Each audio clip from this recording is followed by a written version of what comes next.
Bonjour, je m'appelle Jacques Marcel, je suis gérant d'une société qui s'appelle Développement Durable Océan Indien.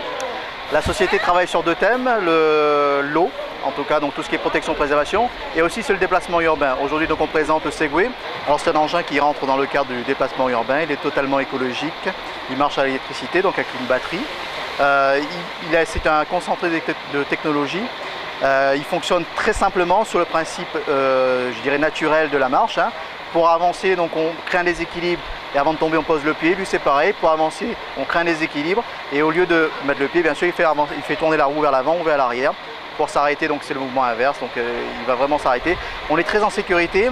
Cet élément, il est autorisé sur les trottoirs, vu la réglementation du code de la route française. On est vraiment dans le vrai déplacement urbain. Donc c'est une alternative au vélo électrique, c'est pas un remplacement, il peut le faire. Une alternative entre le bus et son lieu de résidence. Aujourd'hui donc on propose deux types de Segway. Ce sont deux nouveaux modèles, le I2 et le X2.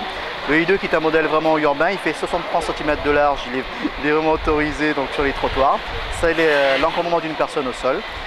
Les différentes utilisations, alors la société ne développe pas le Segway dans le sens vendre pour vraiment que les gens l'utilisent, parce qu'on sait que c'est pas aujourd'hui abordable, entre 6 500 et 7 500 €, ça va être quelque chose de pas très abordable, mais on veut vraiment le vulgariser, on veut communiquer sur cet appareil, communiquer sur les nouvelles technologies, sur les avancées techniques aussi. On veut faire du street marketing, ce qui est quand même très important, donc ça veut dire habiller le Segway d'une surface, donc moins de papier, donc on rentre vraiment dans un cycle écologique, moins de pertes de flyers aussi. On a d'autres activités comme tout ce qui est loisirs, tout ce qui est incentive, donc tout ce qui va faire, tout ce qui est comité d'entreprise, donc vraiment emmener les gens vers cette nouvelle technologie qui est la technologie verte avec le Segway. Alors le Segway est loué à des personnes, à des professionnels de la communication, où on sait que c'est leur outil de travail, ils en prendront bien soin. C'est une super machine, donc il faut vraiment quelqu'un de responsable.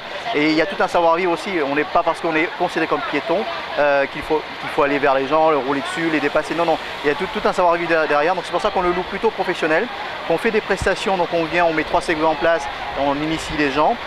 Ce Segway donc, il peut servir aussi à la police municipale lorsqu'il y a des processions, au lieu d'avoir des voitures polluantes, là on a un Segway qui peut les accompagner. Ça peut servir dans les salons, on peut avoir un point d'information, ou aussi pour les gens de la sécurité qui peuvent circuler. Ça sert aussi aux maisons de sécurité qui peuvent aller sur les parkings s'agrandissant au fur et à mesure. Les gens avec leurs soucis de sécurité peuvent aller sur ces parkings là. On en trouve aujourd'hui donc pas mal en métropole sur tout ce qui est gare SNCF, aux aéroports. Les policiers municipaux en ont, ils s'équipent de plus en plus. Donc c'est un réel outil. Par exemple ici sur sa commune de Saint-André, il y a le Colosse. On peut faire le tour du Colosse. Au lieu de rentrer en voiture, le faire avec un Segway. Donc la proximité, la communauté emmène aussi au meilleur contact avec les gens.